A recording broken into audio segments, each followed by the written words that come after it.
know. That's right. All right. One of you gentlemen want to start? All right. Okay, I'll Hey, start so how are you off. doing today? First of all, I want to say hi to everybody. How's everybody doing? I'm so glad to see y'all. And, you know, it's always good to come out and to visit with y'all each week. It's like one of my best pleasures in my life, you know, to come and see y'all. That's for real. Okay, well, I'm coming out of Luke 6, 27, 28. And it goes like this, you know, and as you know, we were talking about anger and what people choose, what you do with this. Anyway. But I say to you who hear, love your enemies, do good to those that hate you. And, you know, that's something you got to practice. You got to practice, especially when you're Christ-like, when you belong to God, you have to practice that. And you have to practice all those principles, to keep your temper in check. You know, you got to keep your temper in check. But, you know, especially being Christ-like, you know, you got a lot of things you got to work on, you got to practice on. And in 28 it says, bless those who curse you, and pray for those who spitefully use you. You know, again, you know, there's things that you're going to have to exercise. You know, because Christ, he did it, he was the best at it. And people, look what they did to him. Oh, yeah, I know. And he still loved them. And he still was unconditional. Amen? Amen. Amen. That ought to put something on your mind. Oh, it just did. Amen. Can I go next? I didn't read. No. You got something to say? Go ahead. Yeah, I'll let him go. This ain't out Bible words. We'll just kind of piggyback on what Dave was saying. You know, I had an experience yesterday. I shared this at our last stop where I was getting on the highway, and it's they're doing construction right there, so it's a pretty short area to get into. And I got on, this guy's flying up behind me, one that was already on the highway, and he was flashing his lights and giving me all kinds of hand signals. And you know, the old Dan would have probably would have followed him home. You know, and that would not have ended well for either one of us. And you know, yesterday I just said, I kind of slowed down. He went by me on his way. Sorry, have a great day. You know, he went on his way. And you know, that's being transformed by the renewing of your mind. It's not easy. You know, in my heart, trust me, I was angry. I wasn't happy about it. But you know, the verse I'm reading here is Mark 3 verses 4 and 5. It starts out, Jesus was doing beginning to do a miracle on the Sabbath, and the Pharisees were giving him a hard time about it. It says, then he said to them, is it lawful on the Sabbath to do good or to do evil, to save a life or to kill? They kept silent, and he looked at them. He had looked around at them with anger, being grieved by the hardness of their hearts. He said to the man, stretch out your hand. He stretched it out. He was restored and made whole. Okay, so it shows that even Jesus was angry in that moment. You know, anger is a human condition. It's a human emotion. We're given human emotions for a reason, but it's how we react. You know, like I said yesterday, I mean, I could have reacted really badly, but I reacted out of love. You know, and that's the way the Lord wants us to do. Was I angry? Yes. You know, Jesus here, was he angry, frustrated with them? Yes. Yep. But he showed him he was God. Rather than rebuking him, giving him a hard time, being angry, yelling at him, he showed him, I'm the Lord. I'm going to show you. I'm going to show you with love. Yeah. Bipolar moment. Yeah, right. What do you want to say? I have a lot of you know, going with Mr. Dave says, I've got a lot of hate. I got a lot.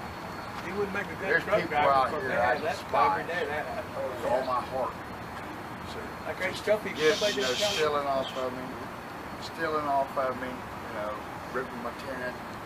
I basically know who done it, but I didn't see him, so I can't take care of it. If I could have proved he did it, I would have heard it. I wouldn't even ask for to forgive me, because we're out here.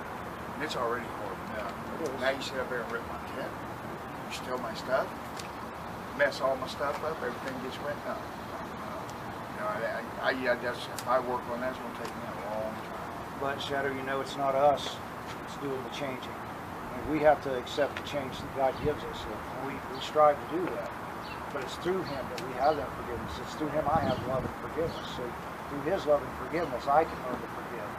And that's what you have to have, brother. You know, I'll sit and catch myself judging somebody. I mean, man, shut up, Shadow. Who do you think you can judge somebody? You ain't allowed to judge nobody. I catch myself, and that's what I do. That's the flesh. I'm going to read you Colossians 3 and 8. It says, but now ye also put off these. This is what he's telling you to put off, to get away.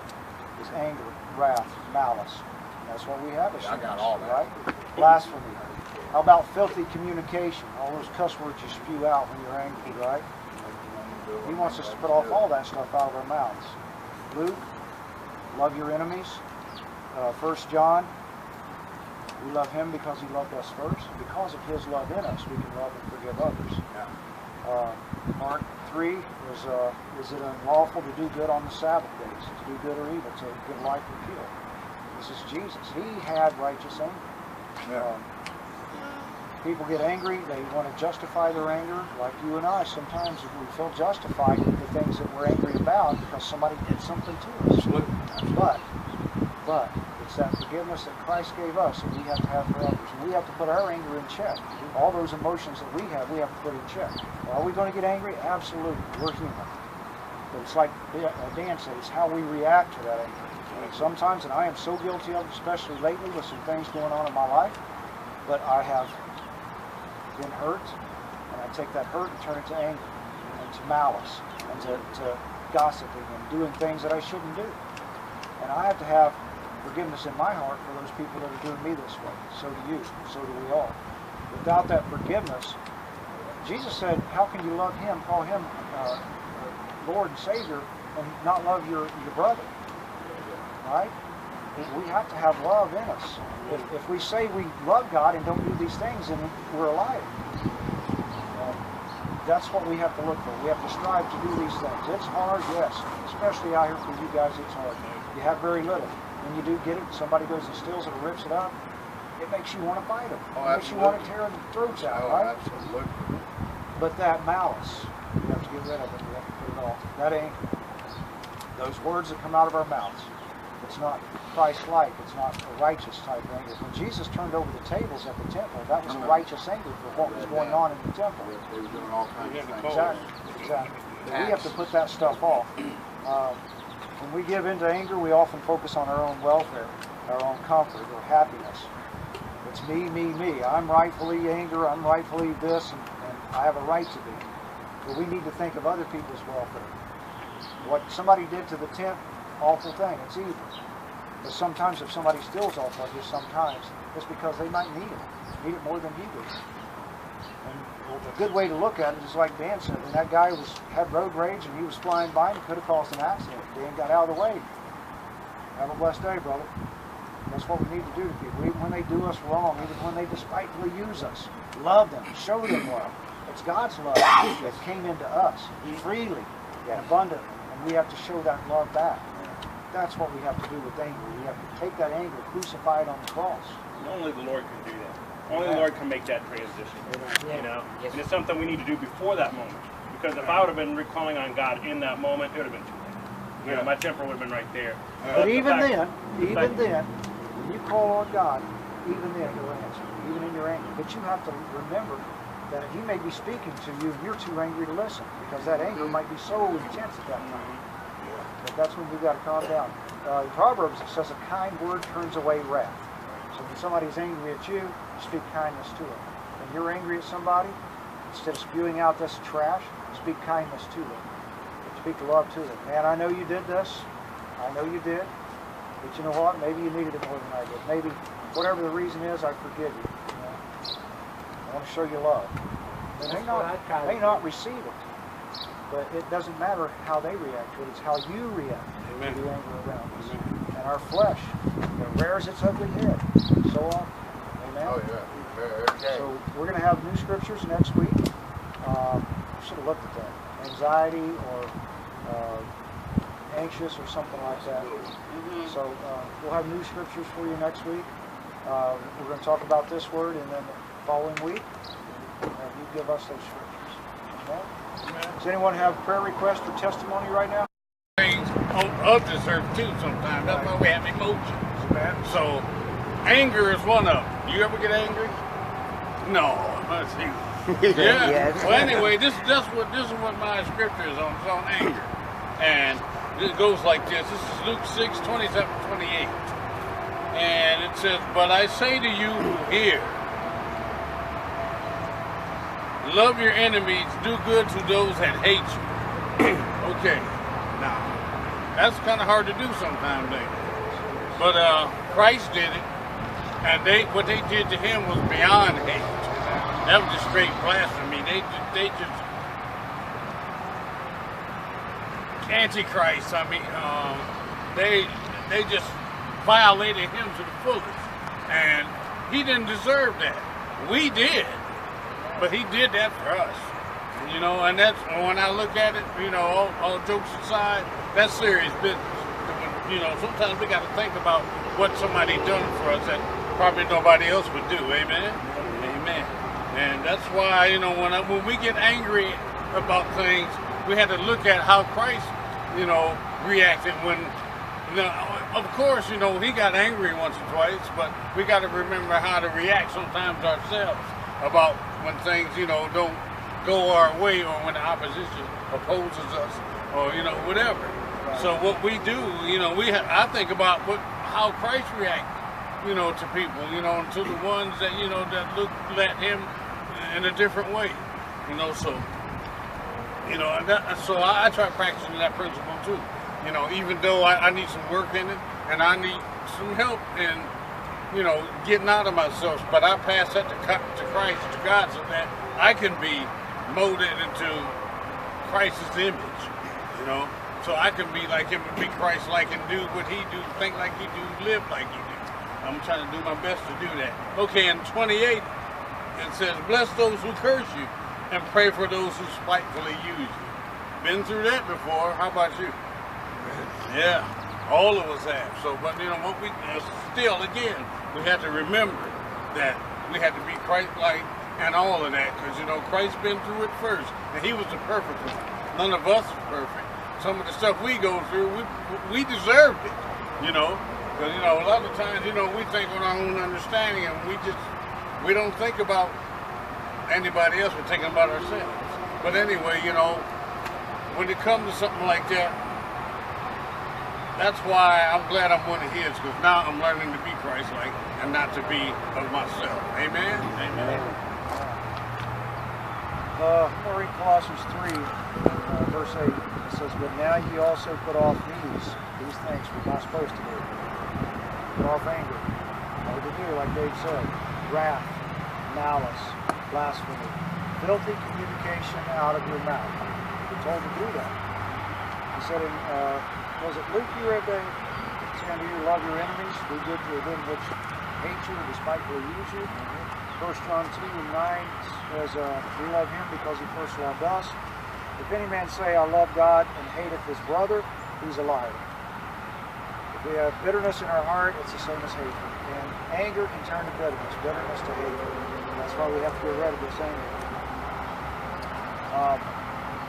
Anger, and people that are angry usually try to justify it in some way. Sometimes you might have said, you know, you're angry about something because of the way somebody's done you, or something they've said about you, and you might be justified in that. But no matter what I do to myself. Yeah. No matter what it is, though, we feel justified and righteous in our anger and indignation.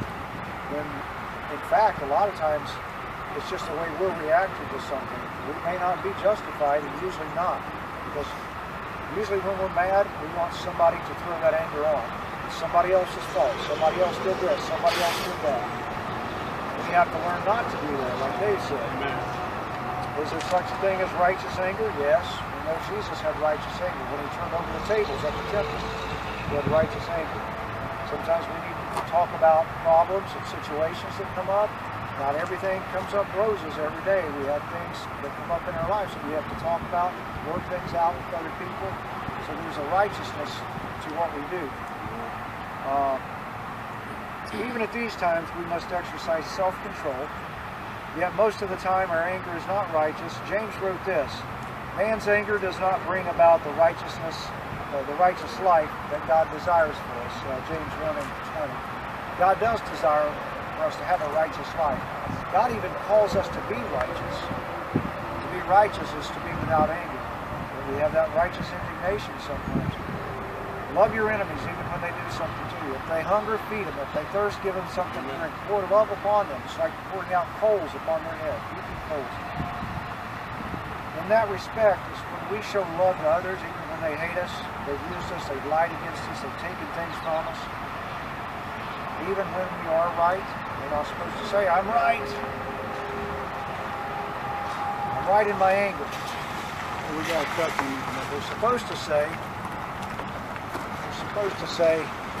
even though I might be right, I'm going to love my enemy. I'm going to feed him if he's thirsty. If I'm hungry, I'm going to drink if he's thirsty. I'm not going to have malice toward him or her. So when we have these problems that we have through life, we get angry, we get frustrated, we get aggravated in life, we're supposed to turn it over to God. How easy is that? Sometimes that's not easy, because that anger flares up in us. The old man wants to reach out. We have to put that anger on the cross and crucify it. We're supposed to crucify our flesh daily. That's part of it. It's crucifying the anger, the malice, the hatred that we have, the bitterness that people cause us to have. Sometimes we cause it to be within. Sometimes people don't mean to do that to us, but it's the way we react. And all of this anger is about how we react to it, and how we react in it. Sometimes we react like this. And we need to take our time sometimes and just let God move in the direction He wants to move. Always praying for somebody, always blessing them, even when they're spitting at us. Bless them. Amen? Well, then this way we deal with anger by giving it to God. Amen? Amen. Brother, we always like to ask if there's prayer requests or testimony you'd like to share, or anything you'd like for us to pray with you on.